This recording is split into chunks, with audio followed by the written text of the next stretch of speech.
Tener un hijo en la droga tiene que ser de las cosas más duras que existen en el mundo, ¿no? Sin duda alguna. Mi padre es guardia civil. Mi profesión es militar. Quiero decir con esto que quizás mis valores, mi educación o mi forma de ver la vida sea todo más cuadriculado. Y entonces que se te descarríe uno de esa manera tan bestial fue un hundimiento total. Es importante que la gente lo empiece a canalizar y lo empiece a aceptar, que es una enfermedad psicológica, mental y espiritual. Entonces hace que manipule todo y cada una de las partes y nos convertimos en una marioneta. Persecuciones de la Guardia Civil, huidas, denuncias, detenciones con droga, muchas cosas que no cuadraban. Quizá no me mintiese, sino que es eso. Era su verdad. Pues ahí está, era su verdad. Mi bienestar es este, no conozco otro. Ahí está. Hace 12 años que no conozco otro. Te faltó cogerme del cuello y decirme, cúramelo o te mato.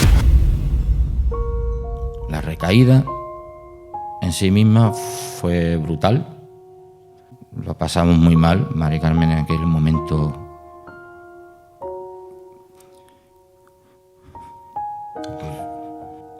Eso fue muy malo. Para Mari Carmen, desmayada. Yo llegué a temer por su vida.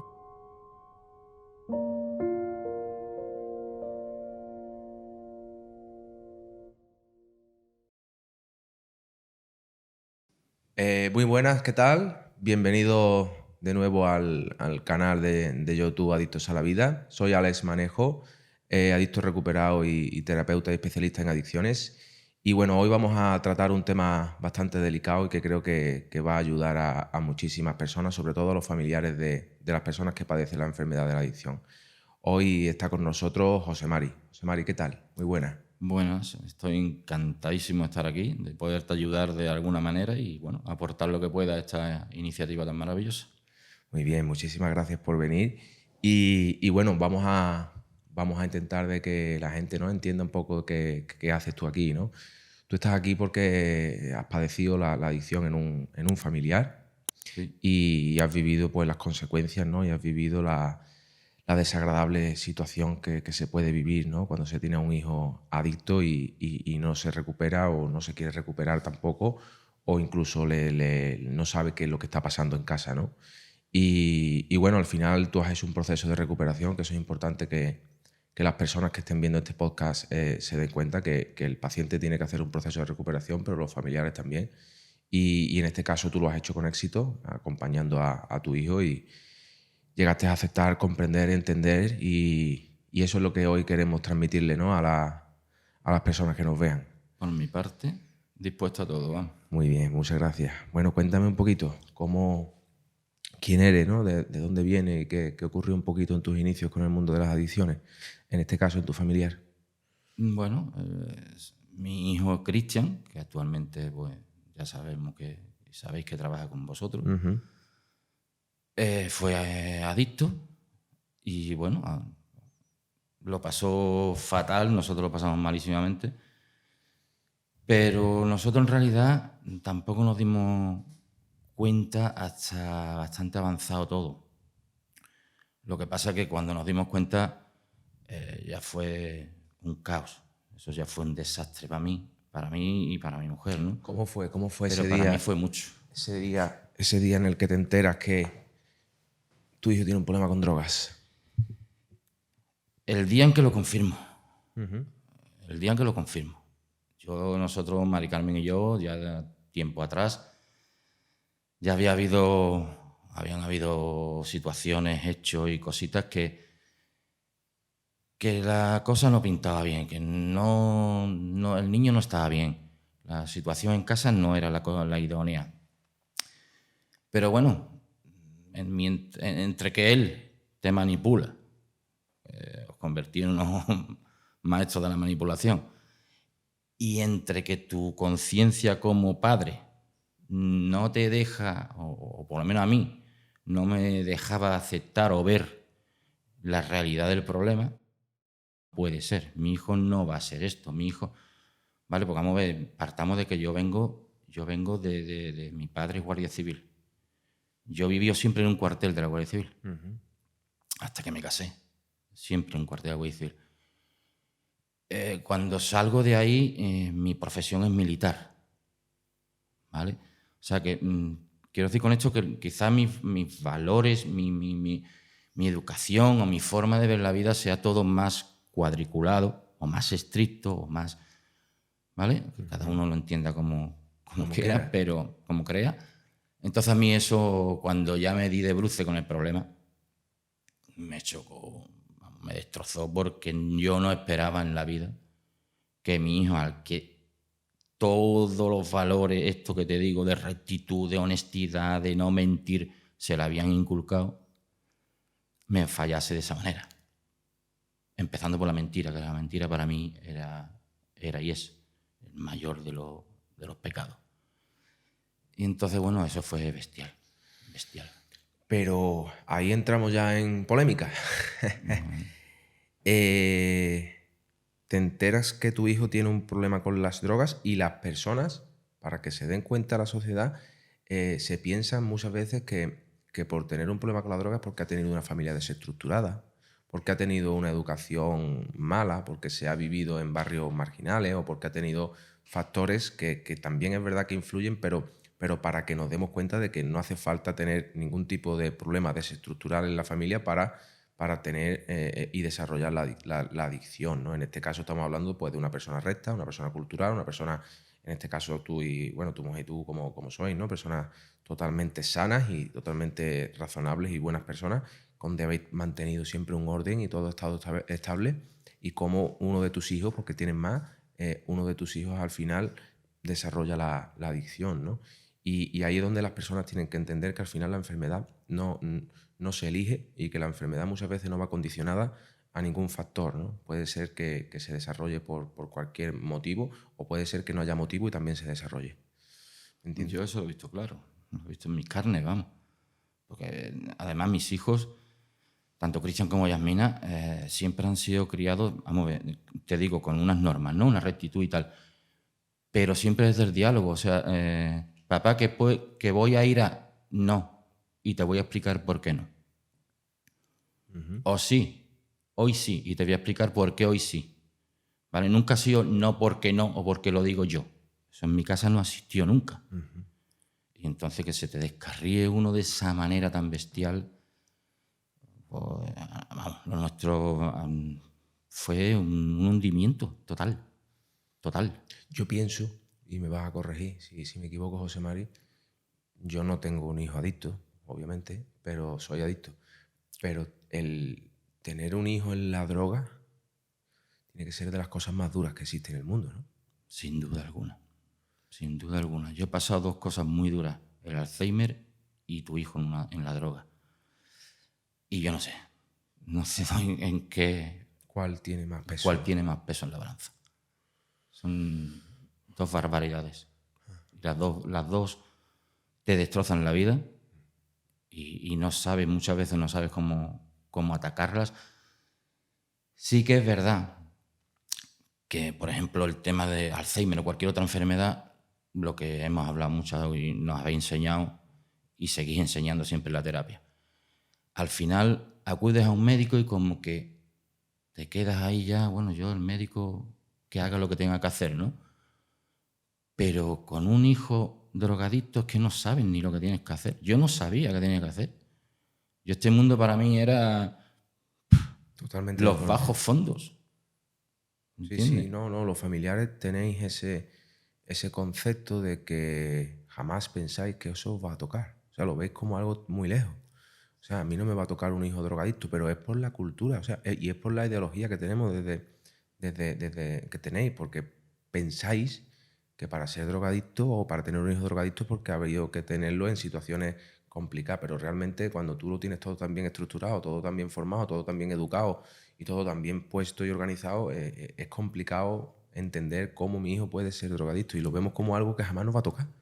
Y tú sabes otra cosa también, que se te cae, tu mundo se te desmorona. Porque al final, eso que tú dices de que tú piensas, con ciertos prejuicios, piensas que tu hijo será drogadicto si está metido en malos ambientes, en malas familias, lo que me dijiste antes, ¿no? Pero al final, si yo no he hecho esto, mi familia no ha sido así. al final te das cuenta que donde tú vivías, en el mundo en que tú vivías, te empiezas a dar cuenta que es igual de ficticio que cualquier otra cosa. Vives en una mentira, en una burbuja, que cuando se te pincha no tienes dónde acudir. Estás perdido, perdido completamente. Entonces, para eso, evidentemente, estáis los centros de recuperación. Que esa es otra cuestión. Llevar a tu hijo al centro... Ahora lo vamos desarrollando. Y yo creo que también, ¿no? Yo siempre vivo, ¿no?, con las familias, que lo primero que hace un padre o una madre cuando se entera que su hijo tiene un problema con las drogas, se le cae el mundo, como tú acabas de explicar perfectamente, pero también como que te culpabilizas, ¿no? Te responsabilizas un poco del por qué ha pasado esto, ¿no?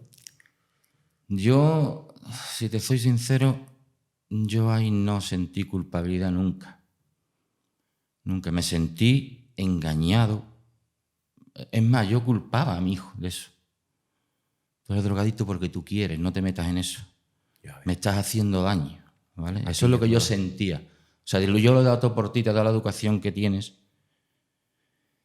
y ahora tú me pagas con esto, con estas mentiras. Me has decepcionado completamente, esto no puede ser, ¿vale? Pero yo no, porque yo siempre pensé que la educación que yo había dado era la correcta. Y siempre pensé que mi camino siempre había sido correcto. Y en tu casa nunca había habido drogas. Nunca había ningún gente problema, alrededor. Ni violencia, ni nada. Entonces todo va tan bien que ya te digo, cuando eso revienta, te dices, coño, pues estás viviendo una mentira. Totalmente. Es una mentira totalmente. Pero vamos, así. Y el sentimiento de rabia es brutal, ¿verdad? Vacío total. Eso es de decir, ¿qué soy? ¿Dónde estoy? ¿Qué hago? ¿Qué? Soy un guiñapo, ¿no? Llegas a un momento en que no tienes fuerza ni para levantarte del sillón. No tienes ganas. No es que no tengas fuerza, es que ni siquiera tienes ganas de dar un paso. Yo me quedé muy vacío. Yo me quedé destrozado, muy, muy vacío. Lo pasé muy mal. Con mucho miedo también por mi mujer. Porque a mi mujer le afectaba mucho problemas de tensión. Arrastrábamos el problema de mi padre con Alzheimer. Tenía que estar allí también.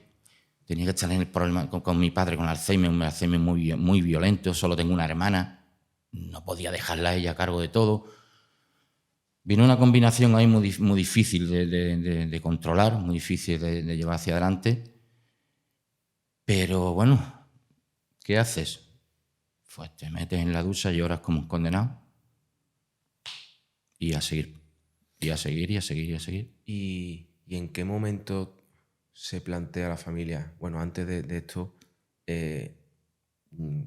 al final los adictos que estamos en consumo, en este caso como estaba yo, como estaba tu hijo, todos los que nos estén viendo y todos los que sigan en ese consumo, la enfermedad de la adicción hace que se nos bloqueen los sentimientos. O sea, no sabemos el daño y el terror que estamos ocasionando a las personas que nos rodean, sobre todo nuestros familiares más directos, como en este caso puede ser nuestro padre o nuestra madre. No somos conscientes, porque fíjate cómo tú acabas de expresar el daño que te han hecho, ¿no? Que te ha hecho el que tu hijo sea adicto a las drogas, pero tu hijo no era consciente, o sea, tu hijo no tenía la capacidad de percibir ese daño. Y a nosotros eso tiene que removernos la conciencia, porque las personas que estamos en consumo no tenemos ni la mayor mínima idea del daño que ocasionamos a nuestros seres más directos. Y es brutal el daño que ocasionamos. Y eso tenía que ser principio de motivación por y para empezar a dejar de consumir, porque cuando empecemos a dejar de consumir, empecemos una recuperación, vamos a empezar a dejar de generar ese daño. Entonces eso es importante, que los adictos que estén viendo esto y que estén en consumo lo escuchen. Y bueno, cuéntame, después de enterarte de todo esto y de todas estas situaciones que acabas de comentar, ¿qué hacéis cuando se enteráis de todo esto, cuando ya ha explotado toda la bomba? ¿Ahora qué ocurre? Ahora, bueno, pues hay una reunión familiar en el que se decide, bueno, aquí hay que tomar carta en el asunto. Yo en aquella reunión ciertamente no estaba fuera, mi mente no estaba allí. Todavía ya hacía 3, 4 días y todavía estaba en estado de shock, no era capaz de gestionar eso. Pero bueno, gracias a otra persona también de la familia, pues fue el que cogió el teléfono, llamó a un centro de rehabilitación y bueno, allí llevamos a Cristian. No te llegaste a plantear el ayudarlo tú, como No. hacen muchas personas, ¿no?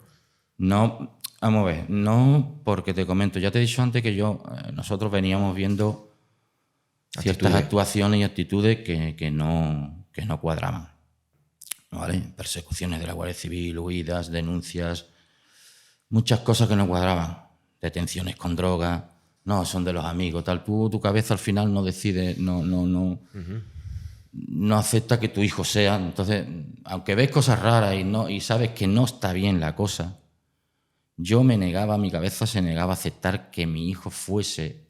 O sea, tú me dices que la droga era del colega, me lo trajo. Antes de pensar Cuando todo empieza a ir a peor con persecuciones y tal, huidas, se intenta, no directamente con él sentado frente a frente como estoy ahora contigo, pero así en las comidas, en tal, se intenta hablar con él, diciéndole 4 cositas, ¿qué te pasa? ¿Cómo estás? Los ojos estaban siempre los ojos muy hundidos, los ojos oscuros. Y siempre lo evitó todo. Siempre como es que se negaba en cuanto que le decías algo, cogía, se iba. Se levantaba, ya no quiero más, se iba. Ya no tenía más ganas de comer, cogía, se iba. Entonces, vamos a ver, tonto no soy, ¿vale? Soy padre y me camelan, pero tonto no soy. Entonces, te das cuenta de que yo no le llego. Yo lo he intentado civilinamente y no le llego, me huye. Si lo enfrento directamente, yo no sé hasta dónde vamos a poder llegar. Si vamos a tener un conflicto, incluso llega a las manos, si no, todo eso me lo planteo. No quiero que mi mujer pase por eso. Y bueno, esto no. Entonces yo nunca llegué a pensar en yo ponerme en plan terapeuta, por decirlo de alguna manera. No, tú todavía no sabías ni que existía la figura del Pero terapeuta. bueno, ahora aprovecho la palabra y lo digo, ¿no? Entonces, pero ni me lo planteo. Vale. De ser su mejor amigo, por decirlo, porque veo que no le llego. Ese es el error que cometen, yo diría que el 95% de los familiares, sobre todo de los padres, y bueno, los padres y las madres. Y en mi caso, mi familia también lo cometió en infinidad de veces, porque cuando hay un problema de drogas no lo vemos como una enfermedad mental y como que hay que ir a un profesional, sino que lo vemos como un vicio y que a través de nuestro propio criterio, nuestra propia cultura, castigando, reteniendo o acompañando, creemos que ese problema se va a ir. Y ese problema lo único que va a hacer en caso de que castigues o retengas es parar, pero ese problema sigue ahí. Y al final los padres, esto es como yo siempre digo, yo no sé ayudar a una persona que tiene cáncer, yo no sé ayudarla, yo tendría que ir a un profesional. Por mucho que yo quiera a esa persona, por mucho que yo crea cómo se puede solucionar eso, no voy a poder nunca llegar a sanarla, ¿no? Y eso va a estar ahí, al final lo que hago es empeorarlo. Entonces, yo pienso y opino que las personas que estén viendo esto empiecen y sobre todo los padres, que empiecen a romper ese estigma que tienen, ¿no? Con que es un vicio o como que es un problema, que yo creo que él va a salir porque la culpa la tiene la novia, porque la culpa la tienen los amigos, la junta, los alrededores. No. El problema lo tiene él dentro, ¿vale? El problema lo tiene él dentro. Y para llegar dentro hacen falta profesionales que sepan llegar dentro. No crees tú que cambiando el entorno, que también, que por supuesto, pero que cambiándolo de fuera vas a cambiarlo de dentro. Es al revés. Totalmente. La enfermedad no está fuera, sino va contigo a donde vaya. Y cuando la gente tiene que saber que cuando hay un problema con drogas y el paciente empieza a consumir por encima de sus responsabilidades y ya pone el consumo como top por encima de mi hijo, de mis padres, de mi trabajo, de pagar la factura de la luz, cualquier cosa, siempre lo pones por encima, ahí hay un problema muy interno y hay un problema de gestión emocional y se ha desarrollado una enfermedad y hay que acudir a un especialista. Si no se acude al especialista al final, eso se va a agravar cada vez más, ¿vale? Entonces, eso es así y la gente lo tiene que llegar a entender si quieren encontrar una solución. Vale, y cuando llegáis a este primer centro al que pedís ayuda, eso fue Yo creo que de las peores experiencias. No sé, yo me vine de allí cuando Cristian decidió salir de allí. Fue casi una liberación, fíjate lo que te digo, sabiendo que no venía bien. Pero para mí fue casi una liberación. Yo aquel centro tuve muy mala experiencia, no me gustó. No, nunca me explicaron en ningún momento. Me explicaron que eso era una enfermedad, que eso se podía tratar, que eso... Yo fui a terapias de familia allí y aquello era una guerra viva. Era un continuo enfrentamiento entre padres, familiares, adictos, las parejas. Aquello era una locura, unos culpándose a otros, otros a los unos. Y bueno, mal.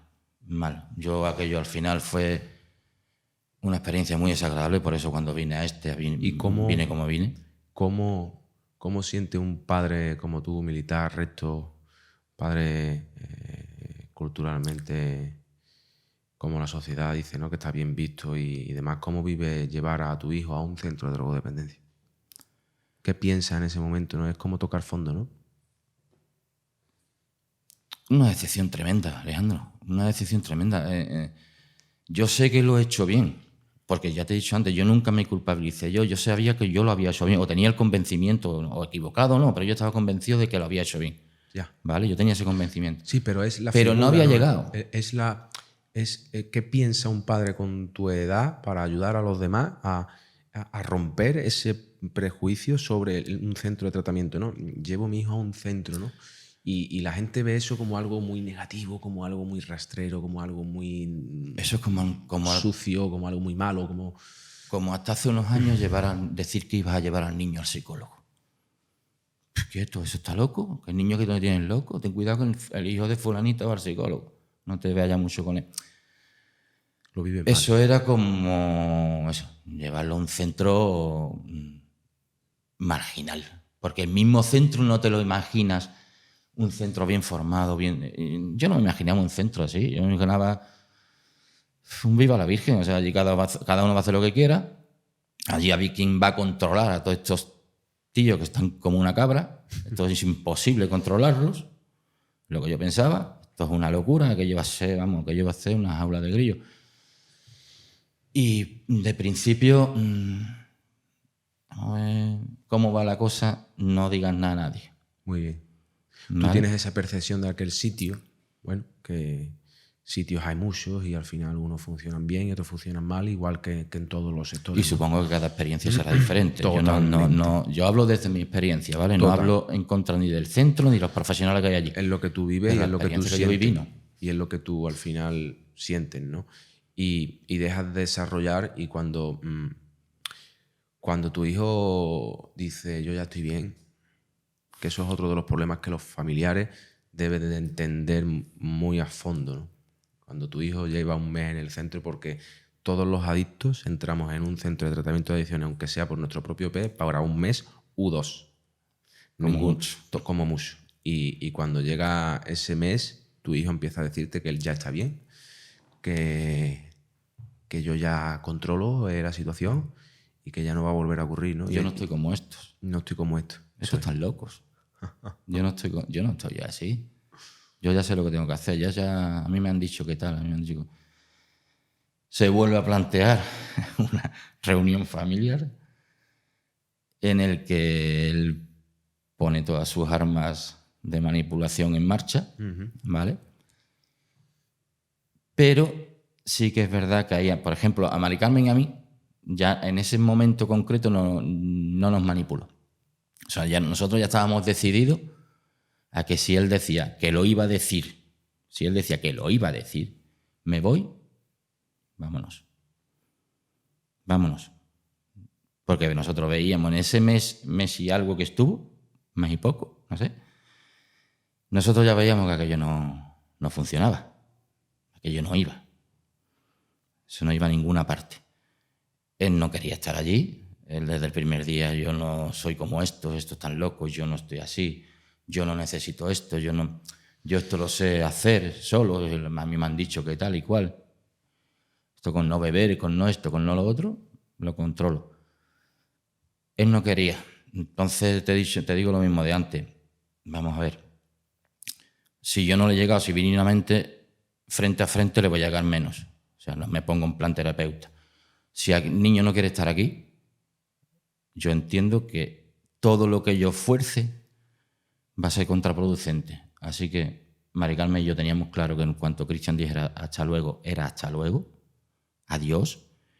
Y cuando te estrelles, que te volverás a estrellar, espero que sea ya la definitiva, o que te des cuenta de más de lo que te has dado ahora y seas capaz de decir tú, me quiero recuperar. En ese momento, por eso te digo que a nosotros en ese momento no nos manipuló. Nos manipuló otras veces. Pero tenemos que ser muy conscientes de que como cualquier tipo de enfermedad, esta enfermedad tiene una sintomatología. Y la sintomatología de esta enfermedad no se expresa a través de ronchas, ni de bultos, ni de nada. ¿Cómo se expresa? A través de la manipulación y el autoengaño. Y esta sintomatología la tenemos todos los adictos en común. Y es que todos entramos en un centro y todos vamos para un mes. Todos salimos de la terapia, porque lo que pasa en la terapia es que empiezas a excusar la verdad, empiezas a excusar la realidad y tú no lo quieres aceptar. Entonces, ¿qué haces? Te pones como una barrera para no entender y aceptar que eres igual que los demás o que incluso tu problema es peor. Y lo primero que haces es decirte a ti y a las personas que son las que por algún momento te pueden obligar a estar ahí, intentar de manipularle diciéndole, no, esa gente están todos locos, yo estoy bien, yo voy a estar un mesecito. El problema, ahí hay gente que toma heroína, que toma cocaína, yo no estoy tan mal como ellos. Y ahí es donde entra el arma de la enfermedad de manipular a los padres con el simple y único y mísero objetivo de llevarlo de nuevo al mismo punto donde estaba, que era donde quiere estar la enfermedad, que era a consumir, ¿no? Y ahí es donde está el problema, ¿no? Y muchas veces los familiares, en este caso, en vez de hacerse caso de la manipulación, porque tienen que entender que la enfermedad de la adicción vuelve a la persona, una persona denigrante, una persona no ética, una persona no razonable, una persona manipuladora, una persona que engaña, que miente y que lo hace todo a pesar del dolor de los demás, lo hace para su conveniencia de consumo. Entonces, la familia tiene que entender de que no se pueden creer el criterio del paciente y se deben de creer el criterio de los profesionales, porque al final siempre, fíjate cómo se vuelve a repetir la historia, en este caso con tu hijo, acabó en el mismo punto, incluso en un punto mucho peor, porque ya perdió su familia, su hija, todo. Perdió todo. ¿Me entiendes? Entonces eso es importante que la gente lo empiece a canalizar y lo empiece a aceptar, que es una enfermedad del alma, pero es una enfermedad psicológica, mental y espiritual. Entonces hace que manipule todo y cada una de las partes y nos convertimos en una marioneta. No somos tu hijo, somos un adicto en potencia. No te está hablando tu hijo, te está hablando la droga. Eso ahora lo tengo claro. Te está hablando la viva imagen del demonio, por decirlo de alguna manera, que tenemos dentro, ¿no? Que lo único que quiere le importa muy poco el daño que tú vayas a recibir, lo único que su objetivo primordial por encima de cualquier valor o dignidad es consumir. Y eso es súper importante. Y bueno, cuando tu hijo deja aquel centro, obviamente ya sabemos que cuando uno no se recupera, pues al final termina donde mismo, ¿no? ¿Y cómo fue ese tránsito hasta llegar a donde llegasteis? Eso fue un calvario. Simple y llanamente un calvario. Porque como yo no me creí, ni Mari Carmen nos creímos que estaba bien. Porque ustedes sabían que no estaba bien, ¿verdad? Nosotros sabíamos que no estaba bien. Nosotros sabíamos que se iba de allí porque él no quería estar allí. Pero no porque estaba bien. Ya. Entonces nosotros ya, cuando salió de allí, lo único que esperábamos era la recaída, el que volviese a caer. Entonces, una agonía. ¿Qué ¿no? pasa? Es una agonía tremenda, tremenda, porque tú estás esperando en cualquier momento, una llamada de la policía, una llamada de un hospital, una llamada de un guardia civil, no sé, una llamada de tu propia nuera, porque ya vivían en pareja. Entonces, y yo sabía que eso se iba a dar. Entonces, deseábamos, tanto Mari Carmen como yo, deseábamos que pasase ya. O sea, que el chocazo se lo diese ya. Rápido, sí. Ya. Para que la agonía no se alargara. Ni la agonía nuestra, ni la de él. Pero sobre todo la de él. Porque nosotros lo veíamos, eso no era normal. Y dentro de esa, era una tensión continua. Eso, pero dentro de esa locura que él tenía y de eso que tú acabas de comentar, de esa agonía que él estaba sufriendo, Él te decía que estaba bien. Hombre, por supuesto. Él lo estaba soportando perfectamente. Lo llevaba todo Él estupendo. lo llevaba todo controlado. Que éramos nosotros que estábamos Sí, un sí, poco, sí. ¿no? Agravando la situación. ¿Vale? No te montes películas, que esto va bien. Yo lo tengo controlado, esto no pasa nada. Yo ya sé lo que tengo que hacer. No pasa nada. Tranquilidad. Pero tú ves en la cara de que tú le veías a tu hijo, denotaba todo menos tranquilidad. Era una cara que no era ni Cristian. Era una cara convulsiva, en continua tensión, siempre sufriendo. No te miraba a los ojos nunca. Él hablaba contigo y retiraba la mirada. Ahora te mira. Antes no, porque no quería que viese. Entonces todo eso, nosotros sabíamos que no estaba bien. Entonces temíamos, porque nos daba pánico volver otra vez a vivir otra vez el calvario de llevarlo a otro centro, a pelearnos otra vez con la situación, otra vez a guerrear, pero a la vez deseábamos que cuanto antes mejor, para terminar con la nuestra y sobre todo con la suya, porque lo veíamos sufrir muchísimo, nosotros lo veíamos, estábamos seguros que estaba sufriendo. Él no estaba viviendo, siempre estaba, él no estaba limpio por convicción. Él simplemente estaba aguantándose las ganas. Pero eso, ¿entiendes? Cuando hablamos, como tú ya sabes, en las terapias de crecimiento personal, de desarrollo, Cristian y yo y todas las personas que estamos padeciendo la adicción, tenemos ese nivel de sufrimiento. ¿Qué es lo que pasa? Que nos hemos acostumbrado a vivir con ello. Hemos normalizado que eso es la vida desde que muy temprana edad. Entonces, aunque nosotros, ustedes que estáis fuera con otro tipo de vida totalmente diferente, donde hay una paz, donde hay una tranquilidad, donde hay un razonamiento, una lógica y una ética, como yo siempre suelo decir, nos veis a nosotros y estáis diciendo, madre mía, ¿cómo está? Está pasándolo mal. Pero tú le preguntas a él y él te dice bien, ¿por qué? Pero no es porque él esté bien, sino porque para él eso es lo normal. Para él estar mal es lo cotidiano y es lo que él ha conocido y es lo que él sabe. Entonces, el romper, eso se llama el autoengaño, ¿no? Y obviamente es como yo suelo decir en las terapias, ¿no? Cuando dice un paciente que está recién llegado, ¿cómo está? Yo bien. Es que suele ser una de las palabras típicas, ¿no? Cuando llega un paciente destrozado, que cuando llega es cuando ha tocado fondo casi siempre, en un 80% es porque ha tocado fondo, le preguntas, ¿cómo está? Y te dice, bien. Y le digo, ¿tú has tocado el suelo de la luna? No, yo no sé lo que es. Pues tú igual, tú no sabes lo que es estar bien. Es exactamente lo mismo. Te crees que estás bien, o te crees que sabes que estar bien es así. Pues si tú no sabes, pues yo te pongo siempre el mismo símil. No sabes porque no tienes ni idea, porque no eres consciente ni de que puedes llegar allí. O sea, es increíble. Es increíble el nivel de autoengaño porque no puedes saber cómo estás. Si vienes de consumir una sustancia química, una sustancia psicoactiva que te ha desvariado y alterado el estado emocional, sentimental, espiritual a cualquier tipo de nivel, a todos los máximos niveles, ¿no? Es impresionante. Si tienes que darte cuenta al final de que estás sentado en un centro de tratamiento de adicciones porque has sido incapaz de controlarte, ¿cómo puedes llegar a estar bien? Sí. Y lo que te dicen es eso, estoy bien. ¿Cómo estás bien? Y tú dices, madre mía, esto hay que romper este autoengaño. Lo que pasa es que yo eso lo aprendí aquí, Alejandro. Ya. Yo en aquel momento yo no sabía. Ya. No conocía nada. Yo lo que veía es que él me seguía mintiendo. Ahora sí sé. Y soy capaz de entender y de aceptar de que quizá no me mintiese, sino que es eso. No, yo estoy bien. Era su verdad. Pues ahí está, era su verdad. Mi bienestar es este, no conozco otro. Ahí está. Hace 12 años que no conozco otro. Yo ya me he acostumbrado a esto. O sea, no me pida, a lo mejor, yo qué sé. Es que claro, tú te estabas empeñando en que él tuviera otra vida. Yo estaba empeñado en que siguiese mi vida. También, ¿vale? fallo también. ¿Entiendes? Porque él tenía que haber llevado la suya, pero dentro de lo lógico, ¿no? Y dentro de lo razonable y de lo que a él le hiciera feliz, no daño. Ahí está. Y claro, él, como hemos dicho, él había aprendido a vivir eso y tú te empeñabas en que viviera una cosa que él totalmente desconocía. Bueno, y ya cuando llegó esa recaída, ¿qué? Lo que te he dicho fue una Llegaste liberación a nuestra agonía. Ya por fin, ya tocó, ya llegó, porque llevamos 2 años malísimos. Nosotros hasta el punto, nosotros nos encanta viajar, a Mari Carmen y a mí, pero dejamos de viajar porque los viajes fueron convirtiéndose en espejismos. Eran como, me voy 3 días, 4 días que nosotros salíamos, pero al final nos dimos cuenta que no lo disfrutábamos, porque estábamos pendientes de otras cosas, sufriendo otras situaciones que nos llenaban y nos invadían los sentimientos más que el propio disfrute del viaje, así que dejamos de hacerlo y ya vendrán tiempos mejores. Y los tiempos mejores empezaron a partir de la recaída.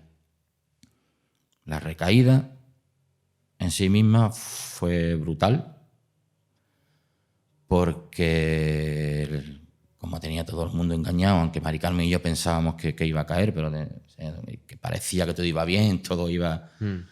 que lo aguantaba, que ya eran 2 años, ya habían pasado 2 años. Coño, pues mira, parece que... Pero bueno, recayó y bueno, fue la liberación nuestra, lo pasamos muy mal. Mari Carmen en aquel momento...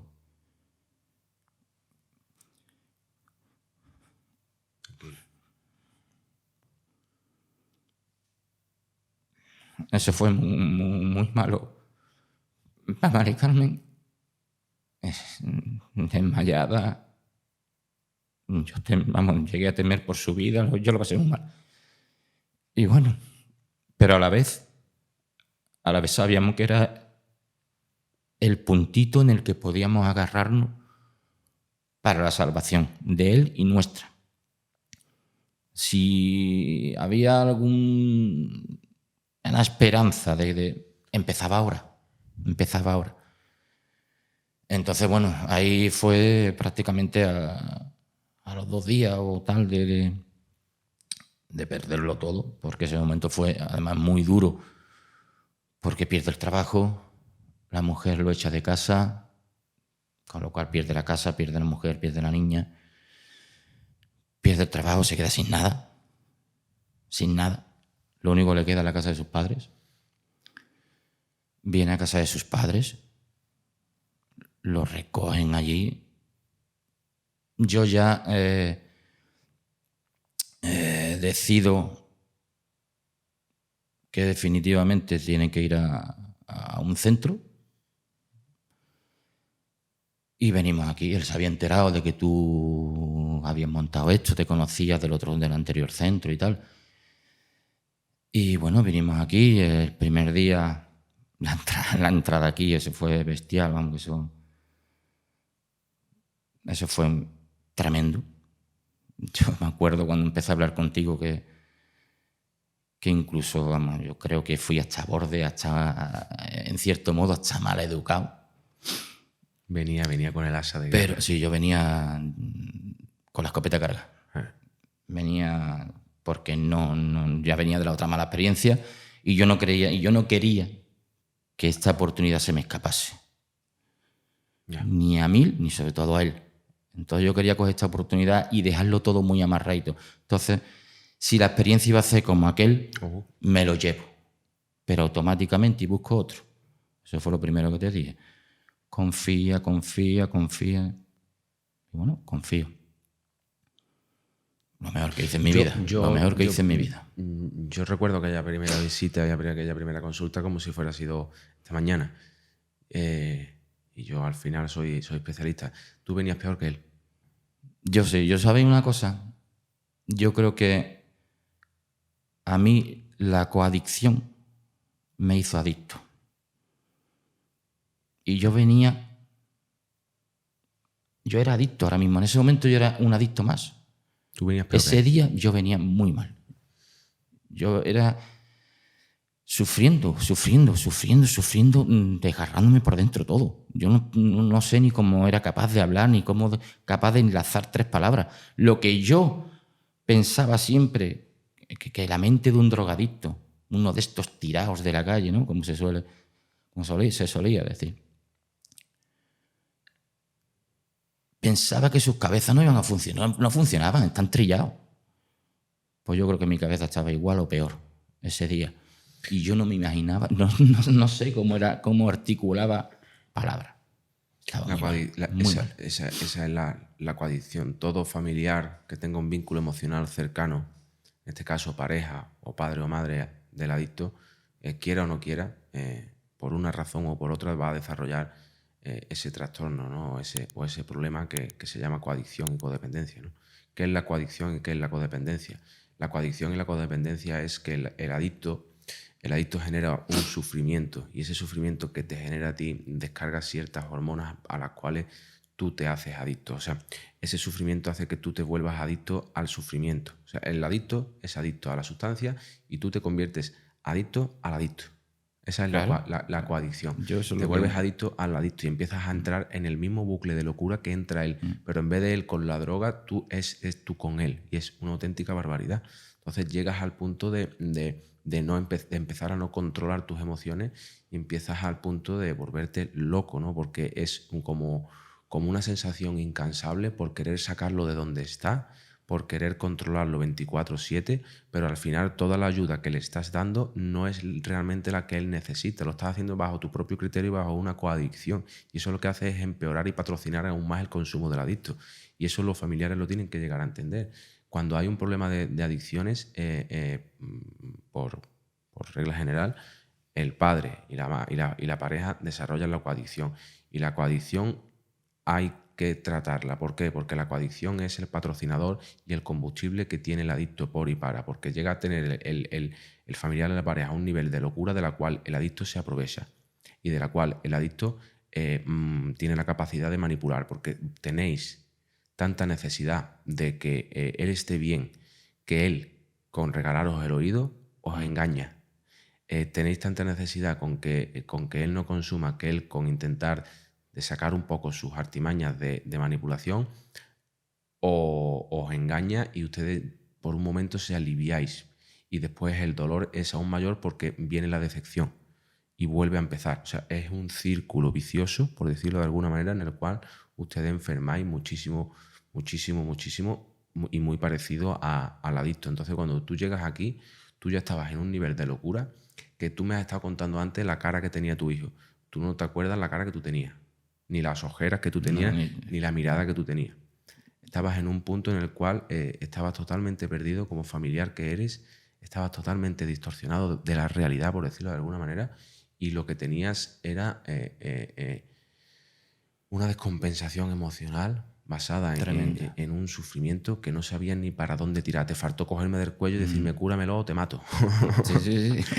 Es una desesperación. Así. Esa es la palabra. Yo venía desesperado. Exactamente. Y esa desesperación me llevaba a esos puntos de locura. Aquel y mira periodo, que es complicado sacarte a ti de... Sí. Mira que es complicado sacarte a ti de tu la calma, de tu estabilidad. De tu estabilidad.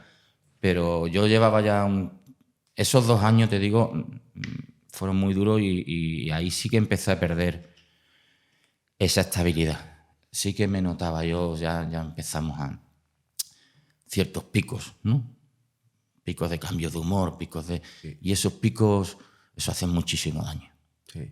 Esos picos son bestiales. Esos picos, yo no sé en tu caso, pero en la mayoría de los familiares hacen que vayan al médico a buscar fármacos, pastillas, para dormir, antidepresivos. Conozco muchos familiares que para dormir, en este caso mi madre, si no era con pastillas era incapaz, porque el pensamiento obsesivo y compulsivo de que tu hijo está consumiendo, de dónde estará, de qué estará haciendo, era tan grande que no la permitía dormir. Yo no tenía tiempo ni ver al médico, Alejandro. Yeah. Yo estaba con esta situación de mi hijo, estaba con lo de mi padre. Después, como bien sabes, vino otro problema añadido que fue con mi hija. También muy gordo, muy sufrido y muy difícil de gestionar. Eso sí que fue difícil de gestionar. Y bueno, vine y cuando ya me dijiste una frase que fue, que eso lo diré siempre, eso es una maravilla. Cuando tú me dijiste, usted ha intentado ayudarlo siempre, ¿no? Lo que he podido, más o menos, no me acuerdo ni lo... La cosa es que me dijiste, bueno, pues su ayuda llega hasta aquí. Usted me deja al niño en el centro, se va, que ahora es trabajo mío. Ya usted no vuelve a ayudar a su hijo. Claro, a mí me dices tú, olvídate de tu hijo, que yo me encargo, y así, como allí, ¿no? Entonces, ahí fue cuando... Pero fue lo mejor que hice y cuando llegué a entender eso,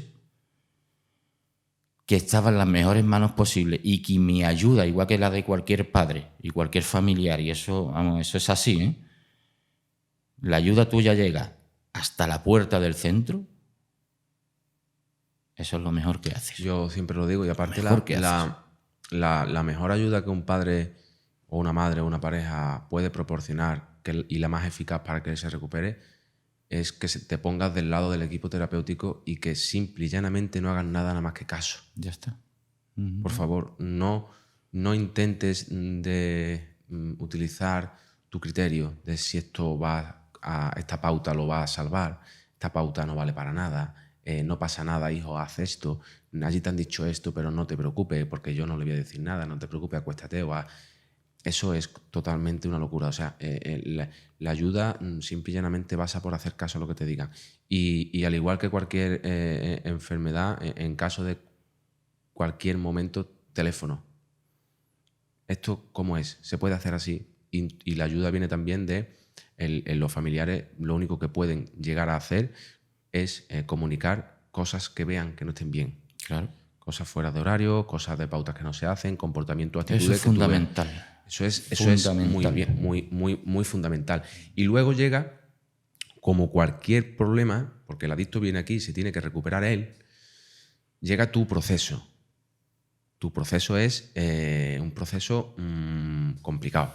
Un proceso complicado, bonito, de tránsito, de dolor, de aceptación, en el cual eso es lo que tú puedes hacer por tu hijo, ponerte bien tú, que fue cuando tú llegaste a entender que es cuando tú empiezas a venir a terapia de familia. Yo pasé 3 meses de terapia de familia. Con ganas de matar hasta... Que para mí se quedan. ¿Cómo fue aquello? ¿Cómo fue el inicio? Porque Cristian empezó su proceso y tu mujer y tú empezáis el de la aceptación, el de la comprensión, la compasión, el dejar de sufrir, el entender. Eso es fuerte. A nosotros nos costó muchísimo. Vamos, mi mujer los primeros 3 meses no vino. O sea, era incapaz, no tenía fuerza, no se veía capaz de ayudar al hijo, y ella creía que venir a la terapia era derrumbarse una y otra vez, porque no tenía fuerzas para luchar en ese momento. Iba a ser contraproducente y decidió no venir hasta que no estuviese preparada. Con lo cual, pues venía yo, ¿no? Yo desde el primer día, Alejandro, Dios mío de mi vida, eso de que tú no eres feliz porque tú no quieres, el niño no está aquí porque esté aquí, porque sea un tirado de la calle, ¿no? El niño está aquí porque está enfermo. Como yo no tenía noción ni conocimiento de que esto era una enfermedad mental, ni que era nada, y yo creía que vivía en un mundo real, pues todo eso a mí no me entraba en la cabeza. Lo mío era un continuo enfrentamiento con los terapeutas que tenía enfrente. Eso lo sabes tú. Rebatir. Ahí está. Al final intentar convencer al terapeuta de tu criterio. Ahí está. Eso, para tú mantenerte en tu sufrimiento. En mi sufrimiento, porque eso era lo que la coadicción me demandaba, que siguiera sufriendo, pero yo eso no lo sabía. Yo eso no me daba cuenta. Yo en aquel momento era el que decía yo estoy bien. El que está mal eres tú. ¿Vale? Total. O sea, yo era adicto en ese momento, total, como te he dicho antes. Entonces, claro, cuando yo empiezo a entender, empiezo a comprender, incluso me llegasteis a decir, esta situación te darás cuenta que es un regalo en tu vida. Y esto va a ser lo mejor que te ha ocurrido en tu vida. Esto, aprovéchalo, que es tu oportunidad. Y digo, Dios mío, ¿cómo sois capaces de decirme esto, tío? ¿En qué mundo vivís vosotros, no? Si esto es una oportunidad. Entonces eso para mí eso fue brutal. 3 meses de continuas luchas con los terapeutas, que se me sentaban enfrente, el que fuese, y yo me retroalimentaba de las disputas dialécticas. Hubo un momento de que se me deja a mí de interpelar en las terapias. Entonces digo, bueno, hoy no he hablado, mira. Siguiente tampoco he hablado. Entonces yo me dedico a observar y a aprender. a intentar entender, a aprender de lo que estáis diciendo, cosa que no había hecho durante esos 3 meses. Yo no escuchaba para aprender, yo escuchaba para irte al cuello. Yo escuchaba para reprender. Para buscarle la... Ahí está. Las 3 pies al gato, los 5 pies al gato, ¿vale? Entonces, yo no venía dispuesto a eso, a dejarme convencer. Pero al final, cuando empiezo a observar y yo observo caras, comportamientos, actitudes de uno, de otro, cómo van cambiando ciertos padres, cómo van cambiando ciertos pacientes, y empiezo a escuchar con atención de verdad y digo, bueno, aquí hay una de dos. O sigo en mi lucha, que a la vista está que no ha llevado a nada bueno, mi hijo está en un centro y yo estoy en un centro y yo estoy mal, porque yo estoy mal.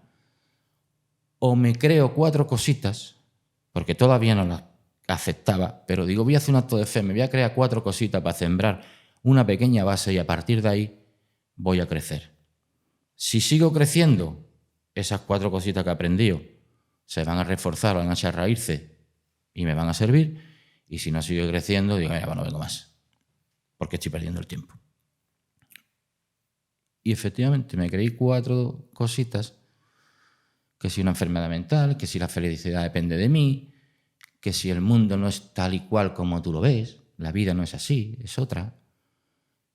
Y a partir de ahí pues empecé a cimentar todo lo que después fui aprendiendo. Y empezaste a despertar. Y amigo mío, y empezaste a dejar de sufrir. Eso fue maravilloso. Y sí que es verdad que algo, a mí por supuesto, porque antes de que tú estuvieras en terapia yo había pasado por todas las terapias de Andalucía para solucionar mi propio problema. Y esa palabra que tú has dicho antes hace un momento, ¿no? De que esto te va a cambiar la vida y es una oportunidad. Eso es verdad. Claro que es verdad, ahora lo veo. Claro que es ahora verdad. Lo veo. Eso... Y desde aquí hago un llamamiento a todos los padres, a todos los familiares. No desesperarse. Esto no es cuestión de un día, ni de 2 meses, ni de 3 meses. Esto es mucho, no desesperaros. Y traed a vuestros hijos a los profesionales, porque es que es lo mejor que podéis hacer. Y a partir de ahí, es que te vas a dar cuenta hasta que de que tu vida, que tú pensabas que era la idílica y la real, no es. No, total. No es. Estás viviendo equivocado. Total. O sea, yo ahora vivo de otra manera, mucho más... me da más calma, me da más paz mental, me llena más como vivo ahora que antes. Yo ayer, por ejemplo, ayer que tuve terapia de familia, es cuando uno está en el punto en el que tú estás, ¿no? O estoy en el que yo estoy como profesional ya recuperado y demás, es que te pones a dar una terapia de familia y ves la inconsciencia de los familiares. Es una pasada. O sea, yo no llevo a mi hijo a un centro de drogodependencia, como decía un padre ayer, yo intento ocultarlo porque está mal visto por el vecino, porque ¿qué va a pensar la gente? Y yo digo, ¿qué va a pensar la gente? ¿De qué? Y lo que piense la gente, ¿en qué te soluciona, beneficia o afecta a ti? Deja que la gente piense lo que quiera. Fíjate, tengo el problema en mi casa, pero lo tapo y lo oculto porque no quiero que es un pueblo pequeño, o da igual, ¿sí? Que se sepa que mi hijo tiene un problema con las drogas. Porque ¿qué va a pensar la gente? Perdona. ¿Prefieres quedarte con el sufrimiento de tener un drogadicto en casa? ¿Prefieres quedarte con la posibilidad de que tu hijo se muera de la droga por no sacarlo o por no llevarlo a un sitio por el único inconveniente de que qué van a pensar los demás? ¿Te dais cuenta del nivel de inconsciencia que tenemos? Es una brutalidad. Y luego lo más importante de todo es que a día de hoy yo siempre digo que tenemos poca conciencia de enfermedad, la sociedad, sobre todo en España, ¿no? Mínima. Y no, es cero. Mínima. De verdad, es cero. Sí. O sea, a día de hoy, a 2024, viene una familia y te traen a un chaval ya desesperado de verlo intentado ayudar de todas las maneras posibles antes de llevarlo al sitio donde la gente no quiere que lo lleves por lo que dirán, pero ya no te queda de otra nada más que llevarlo, y cuando lo llevas te das cuenta de que le dices que tiene tu hijo tiene un problema interno, tiene una enfermedad mental por la cual ha tenido ciertas carencias, ciertas inseguridades, y ha llegado con 15 años en la adolescencia a probar el tóxico igual que lo prueba el 99,9% de la sociedad, y lo primero que te dice, me dice, perdón usted, señor terapeuta, yo no he probado la droga en mi vida. Digo, ¿en serio? ¿No has probado la droga en tu vida? ¿Tú no te has bebido un chupito en la noche de Nochebuena? Sí, pero eso no es droga. pero ¿en qué país vivimos, no? ¿En qué mundo estamos, no, señor? Si el Primer alcoholismo, error. si la adicción... La adicción no es lo que consumes. La adicción es la dopamina que descarga la sustancia. Y si la sustancia del alcoholismo es la droga estrella que más personas ha matado en el mundo y la que más enfermedades se pueden desarrollar a nivel físico y mental y psicológico.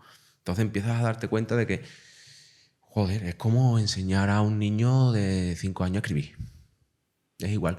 Pero al final, cuando la desesperación y el padre empieza a escuchar y a entender y a aceptar, es verdad que el crecimiento es óptimo, ¿no? Pero sí que es verdad que te quedas pasmado, porque el problema con las drogas, a día de hoy, el nivel de conciencia es cero. Yo en cuanto a eso de ocultar o no ocultar, yo eso nunca lo he hecho. Ya, eso lo sé yo. Yo a mi familia lo supo del primer momento y yo sigo diciendo a boca llena y con muchísimo orgullo además, de que mi hijo ha superado un tratamiento muy duro que es, y lo he superado yo, porque yo me meto en el paquete siempre. No, es que es así. Yo he pasado por el... No he pasado lo mismo que él, evidentemente, pero que yo he pasado mi tratamiento y lo he pasado. Son Y he también aprendido muchísimo y me siento muy bien. Y el qué pensarán o no dejarán de pensar, el problema lo tienen ellos. Ya. Eso es lo que hay que concienciar a la gente también. El problema lo tiene quien piensa. Pero no tú. luego la Es que- gente, yo me gusta poner muchos ejemplos, porque como somos así, y sobre todo en España, sobre todo, ¿no? En los países anglosajones, en los países del norte, Estados Unidos, tienen la mente mucho más abierta a la salud mental y a todo este tipo de cosas, porque al final te das cuenta que lo que más beneficio te da es invertir en ti, ¿no? Y al final yo siempre lo digo, dime de toda esa gente de la cual está tu vida dependiendo, porque tú haces las cosas dependiendo de los demás. Dime de todas esas personas quién ha venido a la puerta de tu casa a decirte, toma usted señor, te voy a regalar 5 céntimos. Nadie. Nadie. Nadie. Y luego cuando nos pasa igual que los adictos, cuando estamos en consumo tenemos 1.000 millones de amigos, tenemos gente que conocemos, alternamos con todo el mundo y luego entras en el centro y te crees y vienes con un personaje en el cual te crees que tienes gente, amigos, gente que te quieren y cuando pasa el tiempo ves que no ha preguntado por ti nadie. Es una frase típica, ¿no? que hacía mi terapeuta para desmontar el autoengaño del personaje en el que vivíamos. Cuando llevabas un cierto tiempo te decía, hey, ¿sabes quién ha llamado hoy preguntando por ti? Y tú te ilusionabas, ¿no? Tú decías, Nadie. sí, ¿quién? Hostia, digo, este es mi amigo, mi colega. Nadie. ¿Cómo? Nadie. Nadie. Tu papá y tu mamá, eso es lo que importa. La gente del exterior, lo único que está es para criticar o lo único que están es porque tienen tantos vacíos que les interesa la vida de los demás. Pero al final a nosotros eso nos tiene que dar igual. Tú tienes que mirar por ti y para ti. Y eso hace que no nos recuperemos. Eso hace que no nos recuperemos en base a unas creencias sociales. Y no tiene lógica ni ética. No. Yo, en mi caso personal, yo venía de una familia muy buena, yo quería ocultarlo, que estaba en un centro.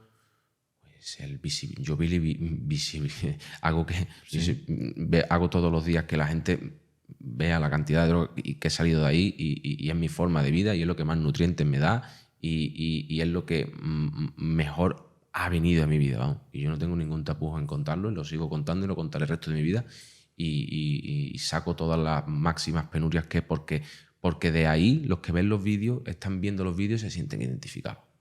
Claro Aunque que no sí. quieran que lo sepa nadie, pero cuando están viendo Sí, el vídeo, sí. dice, hostia, esto me pasa a mí. Este soy yo. Este soy yo. Hostia. Y ves en la gente la desesperación, pero no quieren dar el paso al entrar en un centro porque ¿qué va a pensar el vecino del quinto? ¿Qué va a pensar la tía de mi prima?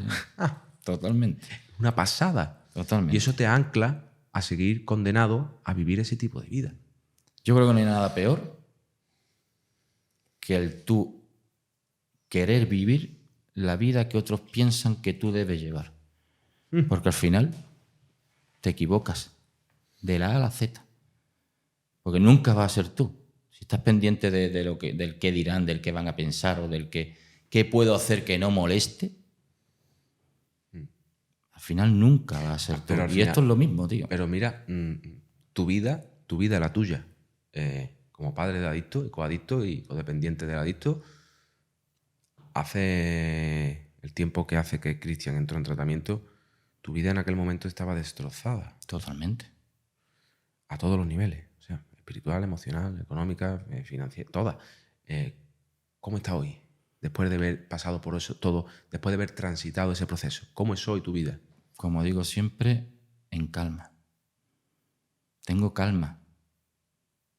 Y eso los padres de adictos me entenderán cuando vean esto. Claro. Simplemente diciendo que tengo calma, con eso yo creo que es más que suficiente. Y tu hijo se ha convertido en tu orgullo. Mi hijo es un orgullo.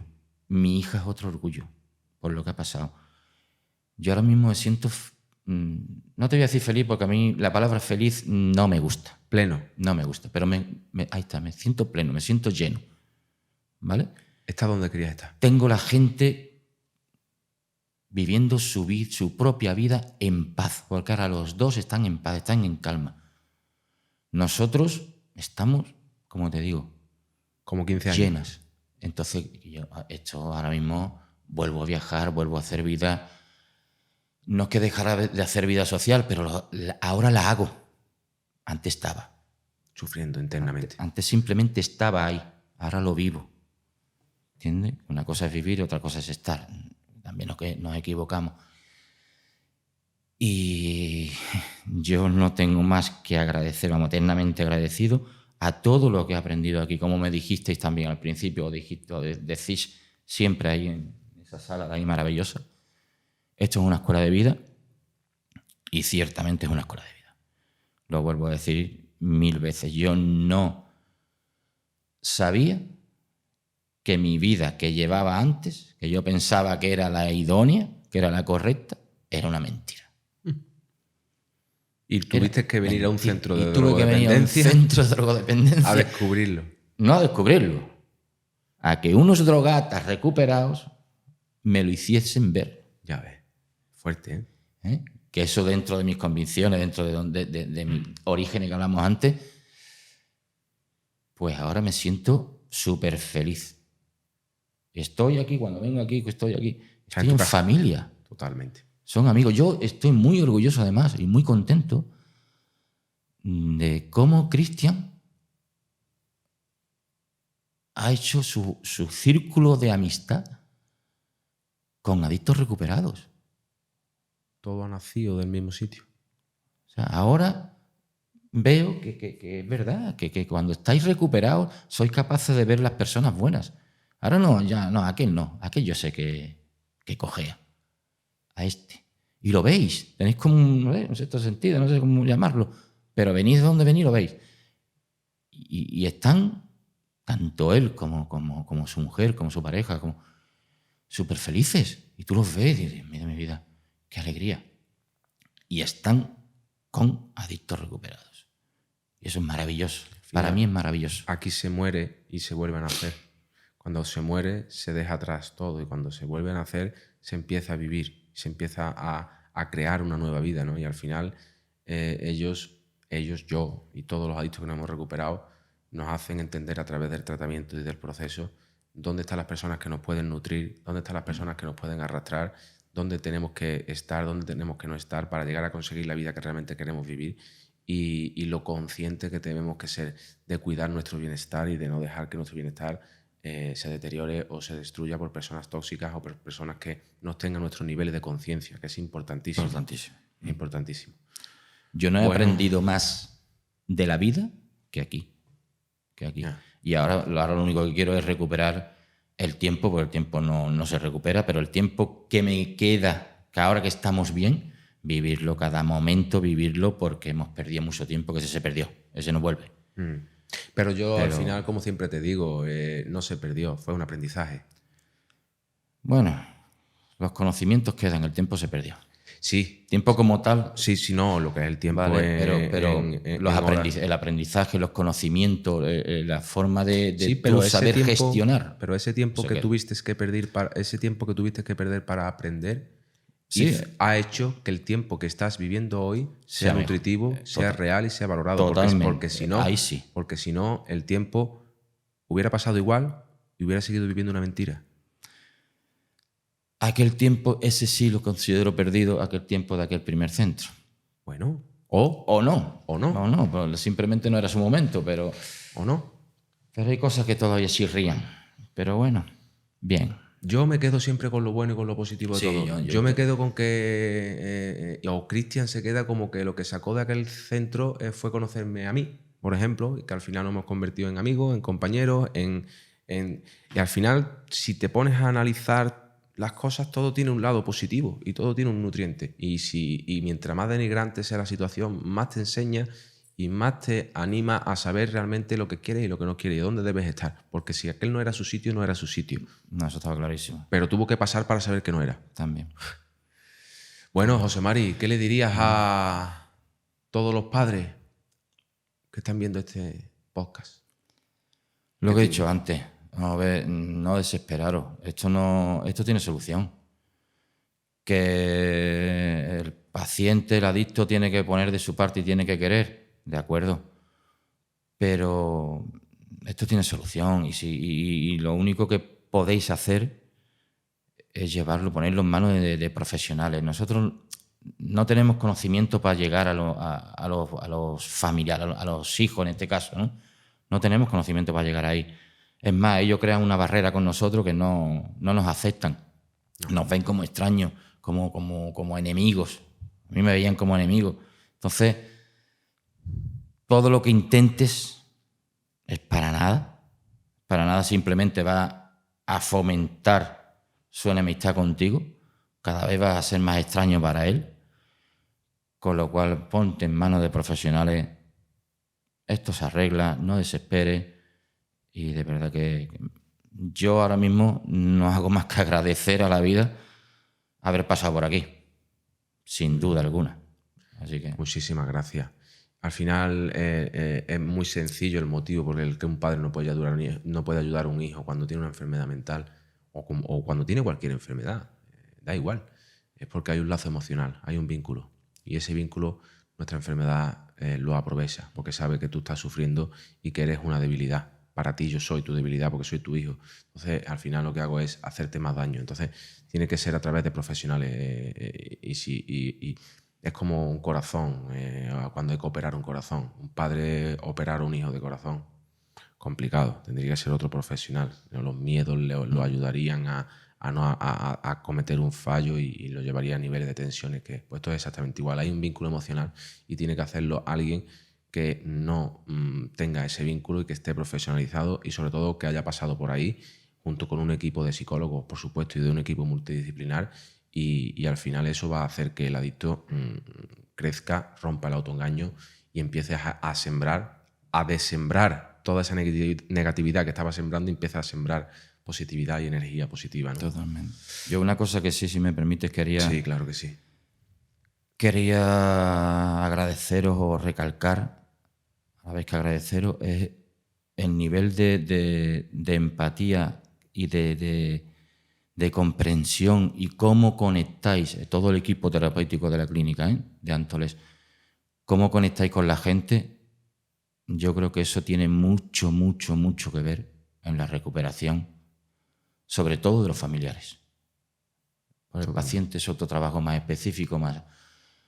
Pero los familiares, que solo los vemos una vez cada 2 semanas, en terapia me refiero, esa conexión que creáis, cómo sois capaces de llegar al quid de la cuestión sin ofender a nadie, sin malas palabras, sino todo con los caminos y los recovecos que sabéis coger, eso es mucho. Eso es mucho. Pues de agradecer, hombre, de agradecer, porque al final nuestro trabajo es un trabajo durísimo. Usted, los familiares saben lo que es vivir con un adicto, ¿no? Pues imagínate nosotros que estamos 24 horas con ellos, ¿no? Es un trabajo muy complicado y es de agradecer también. Se agradece muchísimo y tenéis aquí a un terapeuta, a Manuel, que fue el primer día la primera terapia que yo hice, que salí de la terapia. Como que se le veía en manera, tío. O sea, salgo de la terapia, salí destrozado. Y se me vino para mí, que él estaba en tratamiento todavía, estaba con el padre. Caballero, no se preocupe usted. Está en el sitio que tiene que estar. Su hijo de aquí sale. No se preocupe. Y quiera que no, me lo está diciendo un tipo que está allí con el padre al lado. El padre tan calmadito, tan tranquilo.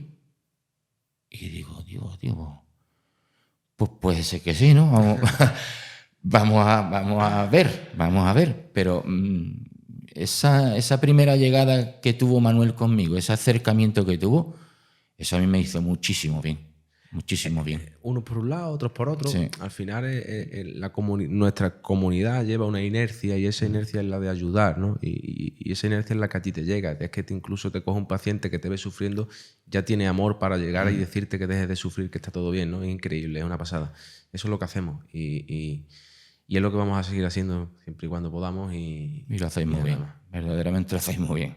Doy fe de eso. Bueno, José Mari, pues muchísimas gracias por venir. Ha sido un testimonio brutal. Me ha encantado charlar contigo. Y, por supuesto, espero verte, como siempre, por aquí, por casa. Y aquí tienes las puertas abiertas y espero haber ayudado a muchísimas personas con este vídeo y este testimonio. Pues nada, como siempre te digo, eternamente agradecido a ti y a todo tu equipo, del que ahora me siento muy orgulloso, además de que mi hijo forme parte. Y nada más, reiterar el mensaje a los padres de que profesionales y no desesperación. Muy bien. Todo se arregla. Bueno, señores, pues con esto finaliza el episodio de la codependencia, la coadicción, ¿no? Y el testimonio del padre de un adicto. Y por favor, suscribirse al canal, que como siempre os digo, nos motiváis, ¿no? Muchísimo con eso a seguir creando contenido de calidad. Muchísimas gracias.